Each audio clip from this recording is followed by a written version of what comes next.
Good evening all of you. आज हम लोग क्वेश्चन बैंक 2024 के प्रथम पाली के प्रश्न को बनाते हैं, वस्तुनिष्ठ प्रश्न जो एग्जाम के लिए बहुत ही इंपॉर्टेंट है।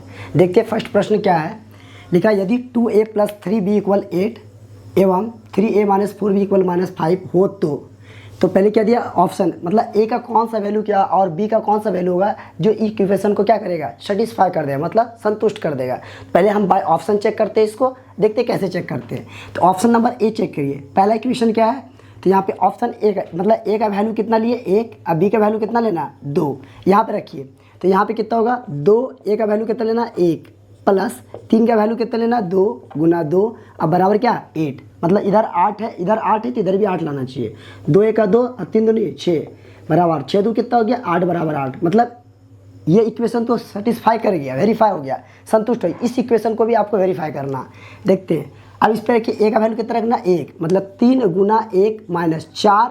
अब बी का वैल्यू कितना रखना 2 बराबर कितना -5। मतलब इसको सॉल्व करने पर इधर भी -5 आ जाए, उधर ही -5, दोनों बराबर हो जाए, तब इसका मतलब क्या, ये इसका वैल्यू क्या है, सही है। तो 3 का 3 और 4 दूनी 8 -5। देखिए -8 है +3 है, तो इसको सॉल्व करते कितना हो जाएगा -5 = -5।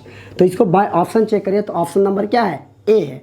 लेकिन बाय ऑप्शन, इसको अब मान लिया बाय ऑप्शन नहीं हो रहा तो आप इसको डायरेक्ट सॉल्व भी कर सकते हैं। तो बहुत सारा मेथड हम लोग पढ़े चैप्टर 3 में, तो वहाँ से इसको आप सॉल्व कर सकते हैं आसानी से।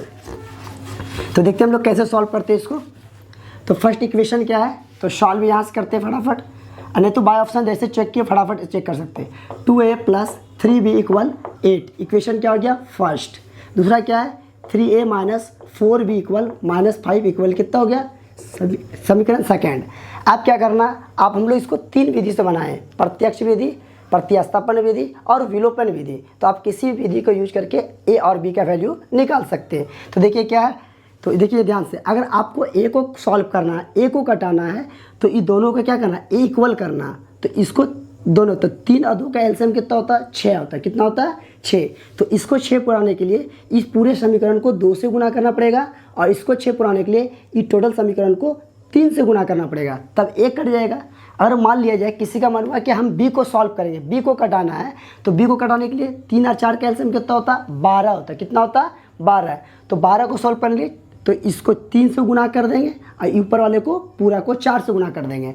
लेकिन यहाँ माइनस प्लस, जब मान दोनों सिंबल अलग है तो समीकरण को क्या करेंगे जोड़ेंगे, और जब एक जैसा सिंबल हो तो समीकरण को क्या करेंगे घटाएंगे। तो हम बी को ही सॉल्व कर लेते हैं, ताकि माइनस प्लस है तो समीकरण को क्या कर देंगे जोड़ देंगे। तो सिंपल क्या कर सकते हैं हम लोग, तो लिख सकते हैं समीकरण 1 गुना, समीकरण 1 में किससे गुना करना 4 से, फिर प्लस करेंगे समीकरण 2 गुना किससे गुना करना 3 से। देखिए ध्यान से डायरेक्ट गुना करते हैं हम लोग, इसको समीकरण 1 को 4 से करते हैं, 4 दूनी 8 प्लस 4 तिया 12b बराबर 8 चौके 32। समीकरण 2 में किससे गुना करना 3 से, 3 तिया 9a माइनस 3 चौके 12b बराबर 3 पचे -15। अब जब जोड़ेंगे समीकरण को प्लस करेंगे तो उसमें चिन्ह में कोई परिवर्तन नहीं होता है। तो देखते हैं प्लस माइनस ये क्या हो गया कट के 0। अब यहाँ पर देखिए जोड़ है 9 8 कितना हो गया 17a बराबर, अब देखिए यहाँ प्लस 32 है -15 है, तो 12 में 5 गया 7, यहाँ कितना बचा 2 और 2 में 1 गया, कितना बचेगा 1। तो यहाँ बोल सकते हैं हम लोग, तो 1 है 17 गुना हो जाए क्या होगा भाग होगा, तो a बराबर क्या होगा 17/17, तो 17 कैंसिल हो गया। तो a का वैल्यू कितना आपके पास आएगा a बराबर 1। तो पहला आंसर आ गया। आप क्या करेंगे a का वैल्यू यहाँ 1 2 किसी में भी वैल्यू रख देंगे तो b का वैल्यू आ जाएगा। तो हम क्या करेंगे a का वैल्यू समीकरण 1 में रखते हैं।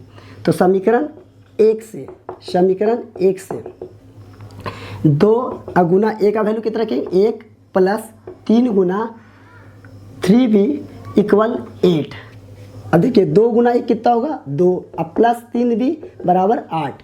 अब देखिए 2 प्लस में देखिए क्या होगा -2 गुना 1 कितना 2 हो गया, अब 3b = कितना 8। अभी 2 देखिए प्लस में देखिए क्या हो गया माइनस हो जाएगा, तो 3b बराबर 8 में 2 गया कितना बचेगा 6। अब देखिए 3 गुना देखिए क्या होगा भाग होगा, तो b बराबर 6 बटे कितना होगा 3। अब 3 के बराबर 6 कितना बार में आता है 2 बार में, तो b का वैल्यू कितना आ गया 2। तो हमको क्या पता चला ए बराबर कितना आया आपके पास 1, अब बी बराबर कितना आया 2, तो यही आंसर होगा। देखिए ऑप्शन नंबर ए बराबर 1, बी बराबर 2। तो हम लोग पहले क्वेश्चन का क्या होगा, ऑप्शन नंबर ए। आप दोनों मेथड में किसी मेथड से, तो ये बेसिक हुआ और शॉर्टकट में क्या बाय ऑप्शन चेक करिए, आपका जो वेरीफाई कर दिया जो ऑप्शन वही आपका क्या होगा। याद रहे दोनों समीकरण को संतुष्ट करना चाहिए, दोनों में किसी एक को करता एक को नहीं करता तो वो वैल्यू उसका मान्य नहीं होगा, दोनों को होना चाहिए। तो हम लोग नेक्स्ट क्वेश्चन बनाते हैं। अब हम लोग प्रश्न संख्या 2 बनाएंगे। देखिए क्वेश्चन क्या है, क्वेश्चन दिया हुआ है रैखिक समीकरण युग्म 2x - 3y = 8 एवं 4x - 6y = 9 है। तो हमको बताना है ये संगत है, असंगत है, आश्रित है, इनमें कोई नहीं। तो इसका कंडीशन क्या होता है, कोई भी संगत होता है तो इसका समीकरण क्या, रैखिक समीकरण कहते हैं। हम लोग चेक करते हैं a1/a2 बराबर b1/b2 बराबर c1/c2, ये कंडीशन होता है। तो पहले इसको देख लेते हैं हम लोग क्या होता है। तो हम लोग क्या जानते थे, a1/a2 बराबर b1/b2 अब बराबर a1/a2 बराबर b1/b2 बराबर c1/c2 हो। तो ये क्या होता था, इसका अपरिमित रूप से अनेक हल। क्या होता था, अनेक हल, अनेक हल। दूसरा कंडीशन क्या था, a1/a2 not equal to b1/b2, इसका क्या था, अद्वितीय हल मतलब यूनिक सॉल्यूशन, अद्वितीय हल या केवल एक हल, केवल एक हल। और तीसरा कंडीशन क्या था, a1/a2 बराबर b1/b2 और नॉट इक्वल टू c1/c2। तो इसका कंडीशन क्या था, कोई हल नहीं, कोई हल नहीं। इसका इन्फिनाइट सॉल्यूशन था, इसका यूनिक सॉल्यूशन, इसका कोई हल नहीं, कोई भी सॉल्यूशन नहीं था। तो इसमें क्या था, तो हम क्या जानते हैं, संगत कब होगा, जब उसका कोई कुछ सॉल्यूशन होगा। जब उसका सॉल्यूशन होगा मतलब उसका हल होगा तो वो संगत होगा, और हल नहीं होगा तो असंगत होगा। मतलब ये दोनों कंडीशन में संगत है, ये दोनों कंडीशन में संगत है और इसमें क्या हो जाएगा, असंगत हो जाएगा। तो वही इस समीकरण को सॉल्व करके आपको बताना है कि ये जो कंडीशन दिया हुआ है दोनों समीकरण ये संगत है या असंगत है। तो हम बारी बारी चेक कर लेते हैं फटाफट।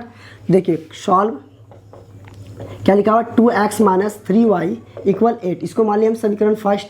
सेकेंड क्या है, 4x - 6y = 9, इसको मान लिया समीकरण 2। अब यहाँ से समीकरण 1 से निकालेंगे हम लोग a1 b1 c1, समीकरण 2 से a2 b2 c2 निकालेंगे। तो a1 कितना हो जाएगा, x का गुणांक 2 होता है, b1 कितना होता है -3 और c1 कितना हो जाएगा 8। उसी तरह यहाँ से a2 का वैल्यू कितना है 4, b2 का वैल्यू कितना होगा -6 और c2 का वैल्यू कितना हो जाएगा 9। अब बारी बारी चेक कर लेते हैं, a1/a2 मतलब a1 का वैल्यू कितना है 2, a2 का वैल्यू कितना है 4।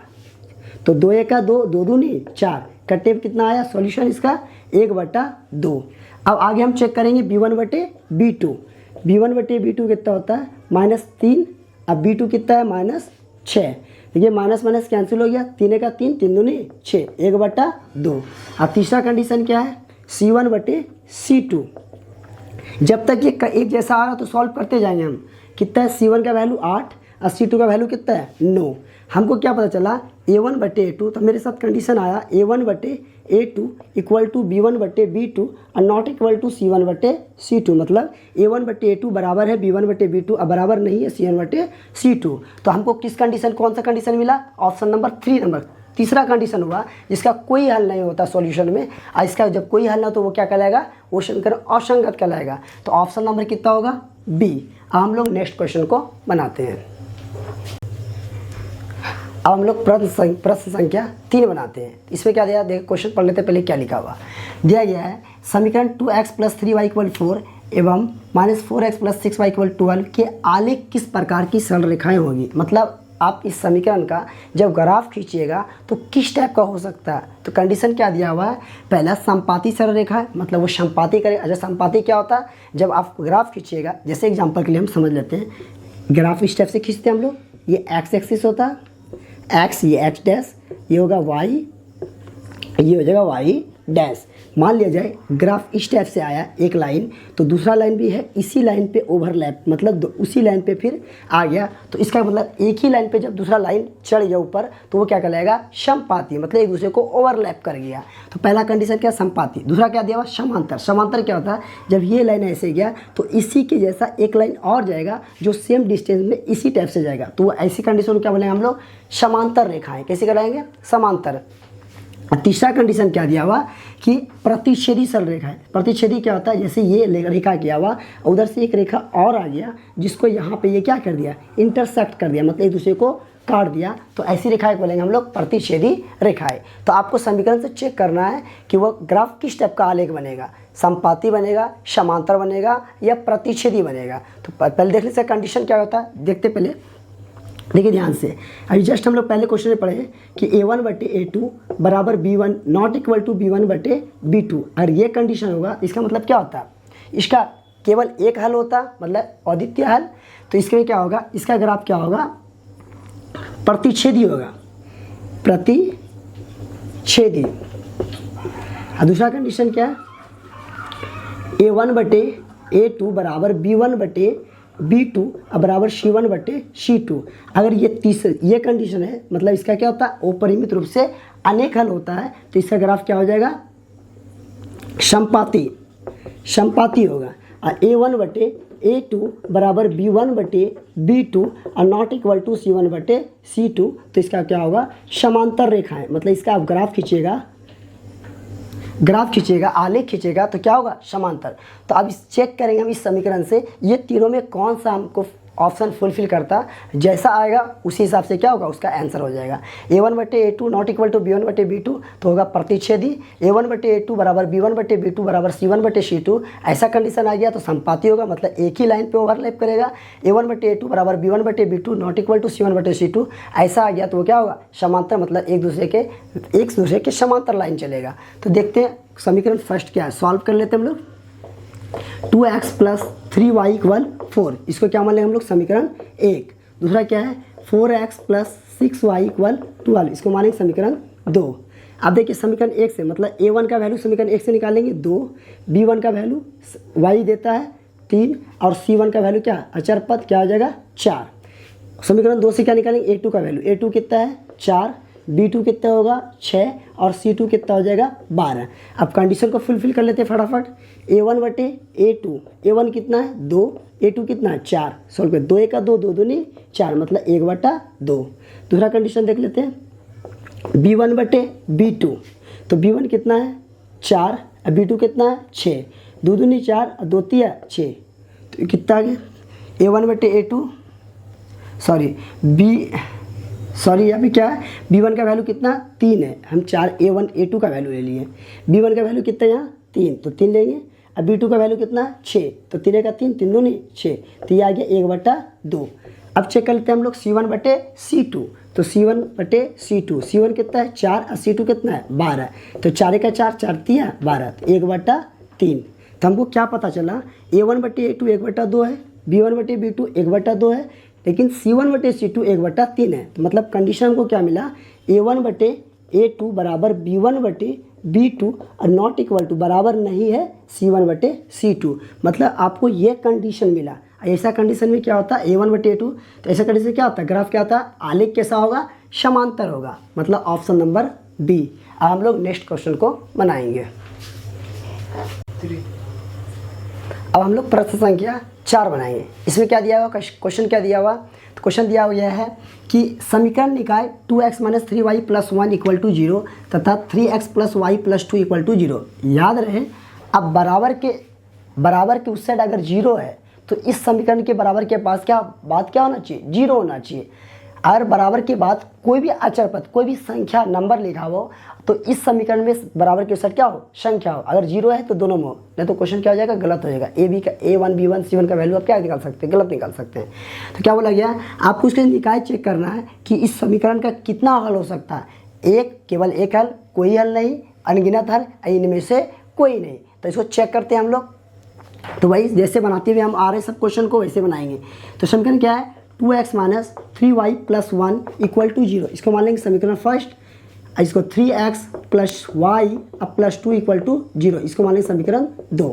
अब चेक करते हैं इससे क्या होगा, a1 निकालेंगे, a1 का वैल्यू 2, b1 का वैल्यू कितना हो जाएगा -3 और c1 का वैल्यू कितना होगा 1। उसी तरह यहाँ से a2 का वैल्यू 3, b2 का वैल्यू कितना हो जाएगा 1 और c2 का वैल्यू कितना हो जाएगा 2।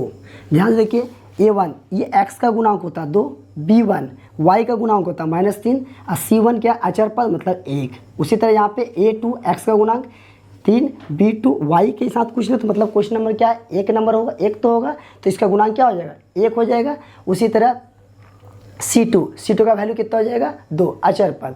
अब हम बारी बारी से चेक करेंगे a1 बटे a2 b1 बटे b2, देखते क्या कंडीशन आता है। तो चेक कर लेते हैं a1 बटे a2, a1 कितना है 2, a2 कितना है यहाँ से लीजिए 3, ठीक। अब आगे चेक करना b1 बटे b2, b1 कितना आपके पास -3 और b2 का वैल्यू कितना है 1। तो इसको सॉल्व करिए, 1 से भाग रही क्या होगा -3 होगा। देखिए 2/3 और -3 दोनों क्या बराबर है, तो चेक कर लेते हैं बराबर है कि नहीं, तो बराबर तो नहीं है क्योंकि -2/3 प्लस 2/3 और -3 दोनों बराबर हो सकता है, नहीं हो सकता। तो हम बोल सकते हैं कंडीशन क्या मिला हमको a1 बटे a2 और नॉट इक्वल टू b1 बटे b2। जब ऐसा कंडीशन आता है तो उसका क्या होता है, हल पूछेगा तो केवल एक हल होगा, ग्राफ पूछेगा तो प्रतिच्छेदी होगा और सॉल्यूशन पूछ सकता है तो संगत और संगत में, तो ये क्या हो जाएगा संगत हो जाएगा। तो तीनों कंडीशन आप यहाँ से फुलफिल कर सकते हैं। तो क्या a1 बटे a2 not equal to b1 बटे b2, तो इसका क्या हो सकता था एक और केवल एक हल मतलब अद्वितीय हल, ऑप्शन नंबर ए। अब हम लोग नेक्स्ट प्रश्न को बनाएंगे। क्वेश्चन नंबर 5 क्या लिखा हुआ है कि किस मान के लिए समीकरण निकाय x प्लस 2y इक्वल 3 तथा 5x प्लस ky इक्वल 15 के अनंत हल है। क्वेश्चन में कंडीशन दे दिया है कि आपको दो समीकरण दिया गया, उसमें बोल दिया गया कि इसके अनंत हल है मतलब अपरिमित रूप से अनेक हल है, तब इस पर k का वैल्यू क्या होगा वो आपको बताना है। तो आसान है, देखते हैं हम लोग कैसे बनाते हैं। चलिए सॉल्व कर लेते हैं फटाफट। तो आपको पहले क्या दिया हुआ x प्लस 2y इक्वल 3, इसको मान लेंगे हम लोग समीकरण 1। नेक्स्ट देखते हैं दूसरा क्या है 5x प्लस ky इक्वल कितना दिया हुआ 15, इसको मान लेंगे समीकरण 2। अब यहाँ से पहले समीकरण से a1 b1 c1 और दूसरे समीकरण से a2 b2 c2 का वैल्यू निकालेंगे। तो a1 का वैल्यू कितना होगा, यहाँ x का गुणा पूछना तो क्या 1 होगा, 1, b1 का वैल्यू 2 और c1 का वैल्यू कितना हो जाएगा 3। यहाँ से a2 का वैल्यू 5, b2 का वैल्यू, तो यहाँ y गुणा क्या है k और c2 का वैल्यू कितना हो जाएगा आपके पास 15।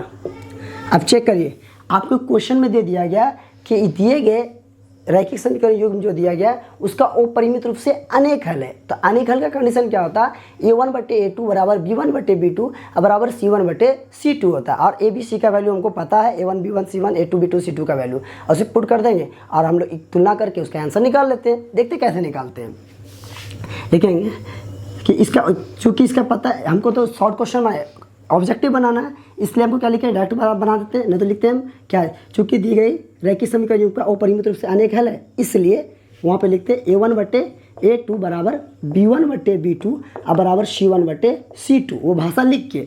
लेकिन यहाँ ऑब्जेक्टिव बना तो उसका कोई मतलब बनता ही नहीं, जितना शॉर्टकट बना सकते हैं आप। a1 का वैल्यू कितना है 1, a2 का वैल्यू कितना है 5 रख दीजिए यहाँ पे, b1 का वैल्यू कितना है आपके पास 2 और b2 का वैल्यू कितना है k, ठीक है। और c1 का वैल्यू कितना है आपके पास 3 और c2 का वैल्यू कितना है 15। अब आपको ये पता है कि 1/5 बराबर है 2/k के, अब फिर 2/k बराबर 3/5 के, मतलब ये इसके बराबर है, ये इसके बराबर है और ये इसके बराबर है, ये इसके, मतलब तीनों एक दूसरे के क्या है बराबर है। तो हम तीनों में से किसी दो का कंपेरिजन करके k का वैल्यू निकाल देंगे। आप किसी का भी कंपेरिजन करिए एक दूसरे से आंसर आ जाएगा। तो हम देखते हैं दोनों तरह से कंडीशन दिखाते हैं आपको, तो k का वैल्यू निकालना, देखते हैं k का वैल्यू क्या आता है। तो पहले हम क्या करें, पहले ये दो पार्ट को हम सॉल्व कर रहे हैं, ध्यान से देखिए। पहला वाला देखिए 1/5 बराबर है 2/k के, ठीक है। क्रॉस मल्टीप्लाई होगा, k गुना 1 होगा तो कितना होगा k ही होगा। ये 5 गुना 2 होगा कितना होगा 5 दूनी, क्लियर से लिखते 5 गुना 2 या 2 गुना 5 लिखे कोई दिक्कत नहीं, 5 दूनी 10, ठीक है। इससे ऐसे 10 आया। अब किसी का मन हुआ कि हम ये दोनों को तुलना करेंगे, ठीक है। देखिए आप ये दोनों इस दोनों को तुलना नहीं करना, क्योंकि हमको के का वैल्यू निकालना है। तो इसलिए आप इस दोनों से तुलना कर लीजिए, बराबर कर लीजिए, ये दोनों बराबर कर लीजिए, तो आपका वैल्यू निकलेगा। तो हम इस दोनों को बराबर करके चेक देख चुके हैं, अब हम इस दोनों को बराबर करके देखते हैं। तो 2/k इक्वल 3/15 सॉल्व कर लेते हैं फटाफट। ध्यान से देखिए, क्रॉस मल्टीप्लाई हो जाएगा, तो देखिए कितना हो जाएगा, k 3 गुना k हो जाएगा, 3 इंटू के, ये भाग में उधर क्या हो, गुना हो जाएगा। अब 15 दूनी 2 गुना 15 हो जाएगा। देखिए 3 गुना हो जाएगा, क्या होगा, भाग होगा।